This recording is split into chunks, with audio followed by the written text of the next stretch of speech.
तर आज नवऱ्याची पहिली कमाई माझ्या हातात आली आणि ते बघून मला खूप आनंद झाला। तर आता तुम्ही भरपूर लोक विचारताय की तुम्हाला उरते का, तुम्हाला कमाई किती होते, तर ते आज आपण व्हिडिओमध्ये बघणार आहोत। तर तुम्ही बघितलेलं आहे की व्यवसाय लावला तेव्हापासून माझीच सर्वात जास्त दमछाक होत आहे।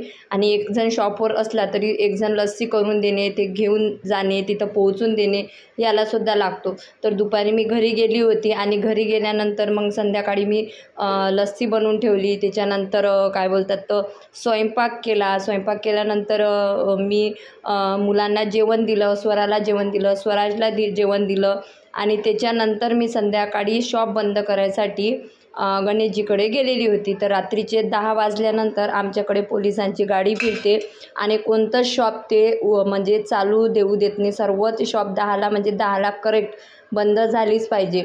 तर आम्ही संध्याकाळची जे जागा घेतलेली आहे तिथं ठेवत असतो हे गाडी। तर तिथं गणेशजी एक एक गोष्ट घेऊन जात होते। आधी चेअर वगैरे घेऊन गेले आणि इथं मॉर्निंग वॉकसाठी भरपूर अशा लेडीज फिरताना दिसत होत्या, तुम्ही बघू शकता।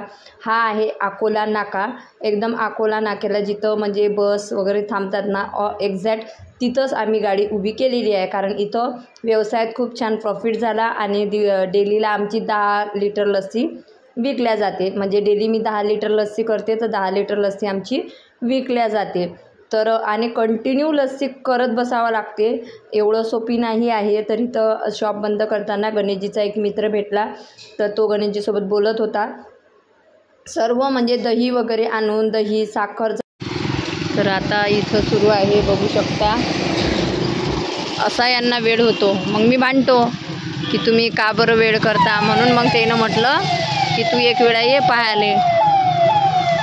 त्यांची म्हणजे एका माणसाची मजुरी निघते 300 ते 400 रुपये, तरी आम्ही त्याच्यात आनंदात आहो। आणि काही घराची जबाबदारी आता गणेशजीवर आजपासूनच मी टाकले।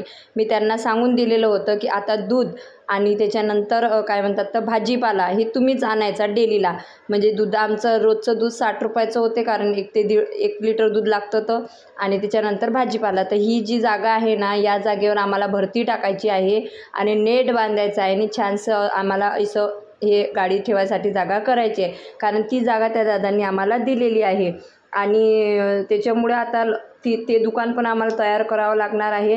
तर अशा पद्धतीचं माझं शॉप आहे। जे सर्व सामान आहे तुम्ही विचारता तर तुम्हाला माहिती आहे, पाणीपुरीसाठी गाडी आणली होती मी आधी 15,000ची। त्याच्यानंतर हे जे फाटक आहे ना, म्हणजे पॅक आपलं सामान तिथंच राहते, काहीच घरी आणण्याची गरज नाही। तर हे सर्व सामान आम्ही त्या गाडीमध्ये टाकून देतो आणि जे आम्ही फाटक तयार केलेले आहे फलक, तर ते आम्ही त्याला लावून घेतो आणि मस्तपैकी 2 ते 3 लॉक लावा लागतात आणि गाडी पॅक होऊन जाते। आणि आजूबाजूच्या लोकांच्या पण गाड्या तिथंच असतात, तरी मला थोडंसं टेन्शन येते जेव्हा ही गाडी ठेवतात, तर असं वाटते बाबा कोणी फोडणार का गाडी किंवा हे करणार काय। परंतु ते एक काका आले होते गाडी बंद करताना, ते काका सांगत होते की पोलीस स्टेशनजवळ तुझी म्हणजे पोलीस स्टेशनजवळच माझी गाडी आहे, त्याच्यामुळे तिथं CCTV कॅमेरे आहेत आणि पोलिसांच्या गाड्या अशा चालूच असतात, त्याच्यामुळे तुम्ही टेन्शन घेऊ नका। आणि काल काय झालं की लवकर ते फाटकच नव्हते लागत, म्हणजे उलटे लावले होते गणेशजींनी, त्याच्यामुळे लॉक नव्हते लागत। आणि मग मी गणेशजीला परवाच्या दिवशी बोलली होती, बाहेरवर गायले बसता तीच बसा पा। आता एकटी रात्र होते, मला काळजी वाटते म्हणून आली मी घ्यायले। ह्या माणसाला वाटते मला रखवाली करायला आली, काळजी नाही वाटत का एकटा माणूस। आता हा माणूस आहे नवाळा, जवळही माणूस आहे या गावचा, यायचं एवढं आहे। आता आपण पोरगी आता आपलं हे फरक पडते मग। तर अशा पद्धतीने गणेशजीने फायनली गाडी पॅक केली, गाडी लावली। त्याच्यानंतर हे जे गाडी उभी केल्यानंतर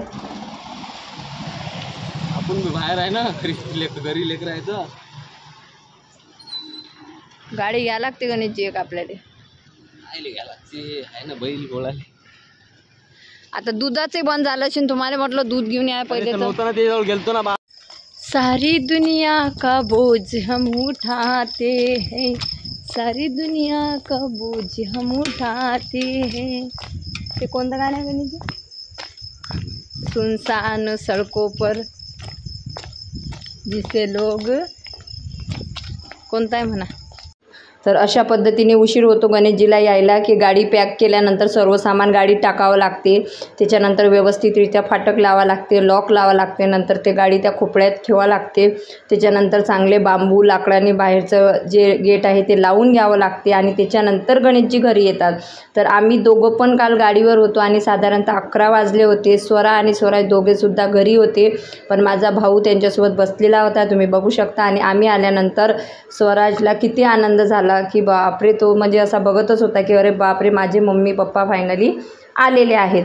तर त्याच्यानंतर आम्ही गेलो वर आणि वर गेल्यानंतर गणेशजी झाले फ्रेश आणि माझ्या हाती दिली गणेशजीने त्यांची पहिली कमाई. तर आज नवऱ्याची पहिली कमाई माझ्या हातात दिली नवऱ्याने.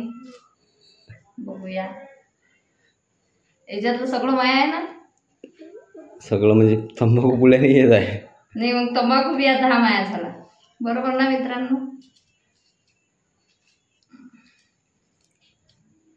काढून किती ठेवले ते सांगा पहिले. आता दरवाजा बंद करतो, हे कपडे बिपडे सगळं काढतो. 700 60 70 80 90 800. खर्च किती केले ते सांगा आता. आपण कितीही पैसा कमावू द्या, परंतु नवऱ्याच्या कमाईचा पैसा जेव्हा आपल्या हातात येतो ना, तेव्हा आपल्याला खूप म्हणजे खूप छान वाटतं की खूप असा आनंद होतो. आणि आज 2 ते 3 दिवसानंतर पहिल्यांदा गणेशजीने माझ्या हातात त्यांची कमाई दिली आणि मला खूप म्हणजे खूप तुम्हाला सांगू नाही शकत की किती आनंद झाला. तर त्यांची मजुरी निघत आहे, त्याच्यातच मला आनंद आहे. काही आपण लोकांजवळून व्याजाचा पैसा काढला नाही, काही कोणाजवळून आपण पैसा घेतला नाही किंवा कोणाचा आपल्या अंगावर कर्ज नाही की डेलीला आपल्याला 2 ते 4 हजार म्हणजे पैसे आलेच पाहिजे. जेवढे लिटर आम्ही लस्सी बनवते ते खर्च वगैरे काढून 300 ते 400 रुपये रोज डेलीला आम्हाला उरतो आणि त्याच्यात आम्ही आनंदी आहोत. आता वाजलेले आहे रात्रीचे 12 आणि आता आम्ही झोपणार आहे. तर आज लय परेशानी दिली, गाडीने बंद होताना आहे ना गणेशजी. ते तर आज गाडी लॉकच नव्हती होत, त्याच्यामुळे आमचा 1 तास 10 ते 11 1 तास आमचा त्या गाडी बंद करण्यात गेल्या. तोपर्यंत स्वरा आणि स्वराज एकटेच घरी होते, माझा भाऊ आणि भाऊजे होते म्हणा, पण यांचे मुलांचे फोनवर फोन.